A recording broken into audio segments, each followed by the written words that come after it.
Kim Domingo, babawiin umano ng GMA matapos ang paglabas sa FPJ Batang Quiapo. Usap-usapan ngayon sa showbiz circle na babawiin ng GMA Network si Kim Domingo matapos ang kanyang paglabas sa kapamilya primetime serye na FPJ Batang Quiapo.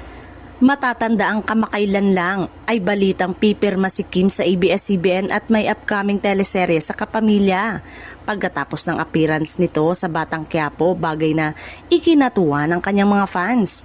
Gayunpaman, matapos ang kanyang naging exposure sa Kapamilya Network, kumakalat ang balita na interesado ang GMA na ibalik siya sa kanilang bakuran at muling bigyan ng proyekto bilang kapuso star. Ayon sa mga ulat, nakikita ng GMA ang malaking star power ni Kim at naniniwalang mas mapapakinabangan siya sa kanilang upcoming shows. Samantala, wala pang opisyal na kumpirmasyon mula kay Kim Domingo mismo o mula sa GMA at ABS-CBN hinggil sa nasabing balita.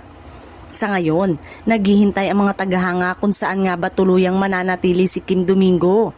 Mananatiling kapamilya ba siya o babalik bilang isang kapuso?